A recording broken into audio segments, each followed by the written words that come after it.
یہ پرانا زمانہ کا گھر ہے. اب لوگ یہاں یہ ابھی ان گھروں سے باہر نکلے ہیں لوگ. اب یہ جو ہے نا ابھی اس کے اندر موشخانہ وغیرہ ہے اور باقی یہ برابر میں یہ جو گھر ہے یہ اس کی آپ دروازہ وغیرہ دیکھ سکتے ہیں. بہت ہی انتہائی پرانا اور اس کی تاریخ تقریباً 150-200 سال پرانی ہے. پہلے ہم بھی ادھر کے رہائش پذیر تھے. اب ہم لوگ یہاں سے نکلے ہیں, ہم کہیں اور رہائش پذیر ہیں اور ہماری آبائی محلہ یہ ہے. اور سمیر کی تمام آبادی میں یہاں سے لوگ جو بھی یہاں سے سمیر آباد ہوا ہے وہ تمام لوگ یہاں سے نکل کے پورا سمیر میں آباد ہے.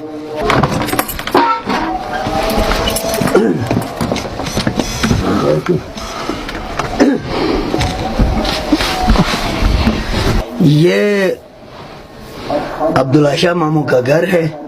200-250 سال پرانی تعمیر شدہ گھر ہے یہ.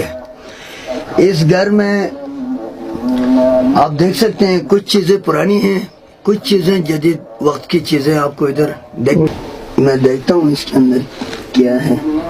ہاں یہ گنجینہ ہے, یہ پرانا زمانہ کا گنجینہ ہے.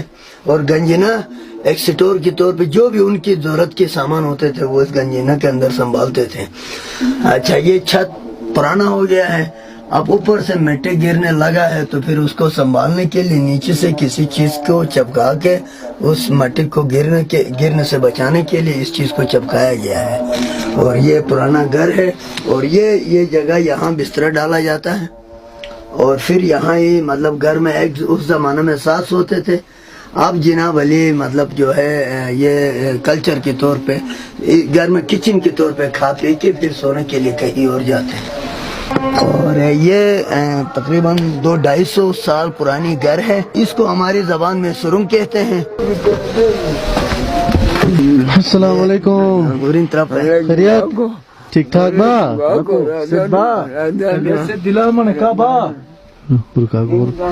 ماموں رمضان ہے. تقریباً اس کا کوئی 50-60 سال قریب ہو چکا ہے. اور مطلب ادھر تمام محلہ کو یہ بہت ہی انتہائی نایاب لگتا ہے. اور باتوں میں گپ شپ میں اور تمام لوگ اس کی خیال رکھتے ہیں.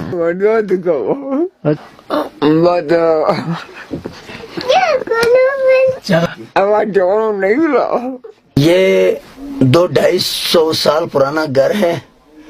اور اس طرح کے گھر سب کے پاس ہوتے تھے. موجودہ دور میں یہاں پہ بہت کم لوگ اس محلے میں رہائش پذیر ہیں پرانے گھروں میں. باقی تقریباً لوگ نکل چکے ہیں.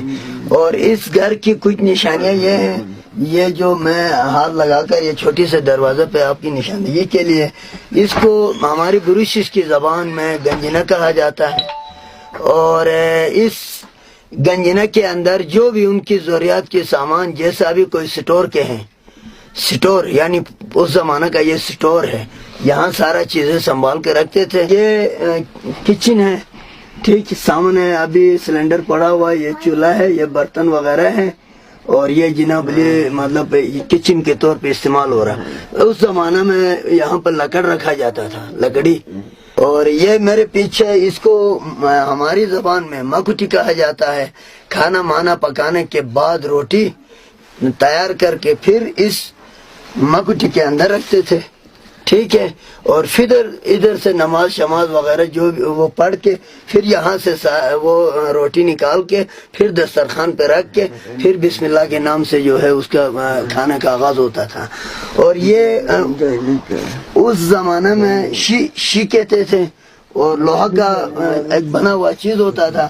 اب وہ یہاں پہ نہیں ہے, البتہ اس کی جگہ یہ ہماری ابھی جو ہے موجودہ یہ بخاری استعمال میں ہے. ہماری زبان میں اس کو تصور کہا جاتا ہے, بروشش کی زبان میں. اس کے اندر پرانا زمانے میں آٹا رکھا جاتا تھا, گندم رکھا جاتا تھا. اور یہاں پہ جو بھی زمین سے آمدن آتی تھی وہ اس طرح کی چیزوں میں سنبھالتے تھے. اب بھی جناب علی پرانے گھروں میں جو لوگ بستے ہیں وہ ان چیزوں میں ہی سنبھال لیتے ہیں. اور یہ اس زمانہ کا جناب علی اس طرح کا کار کا چیز ابھی موجود ہے. یہ گرمیوں میں یہاں ہمارا علاقہ کا ایک بہترین نایاب چیز ہے جسے ہم قبانی کہتے ہیں. ابھی اکثر پورا دنیا میں یہ قبانی مشہور ہو چکا ہے. اس کے اوپر گیری ڈالا ہوا ہے. یہ گری سردیوں میں یہ بہترین خوراک ہوتا ہے، قربانی کے ساتھ اس کو ملا کے کھانے سے آدمی کا جسم جو ہے گرم رہتا ہے۔ ایک زمانہ میں اس کی اہمیت نہیں تھی، اب اس کی اتنی اہمیت ہو گئی ہے کہ بین الاقوامی مارکیٹس تک اس کا جانا شروع ہو چکا ہے۔ اس چیز کا بننے کا مقصد یہ ہے کہ یہاں پر قرآن رکھی جاتی تھی۔ اب جناب علی اس کے اندر کوئی کتاب ہوگا، قرآن ہوگا، میں لا علم ہوں۔ یہ جو ہے مطلب قرآن کا جگہ ہے۔ پرانا زمانہ میں یہاں پہ قرآن رکھ کے پھر یہیں سے جناب علی وہ جو نا صبح نماز کے بعد جب بھی ان کو قرآن پڑھنے کا ضرورت پیش آئے، یہاں سے اٹھا کے پھر اللہ تعالیٰ کی ذکر یا اس قرآن کے ذریعے سے کر کے اپنے لیے عبادت حاصل کرتے تھے۔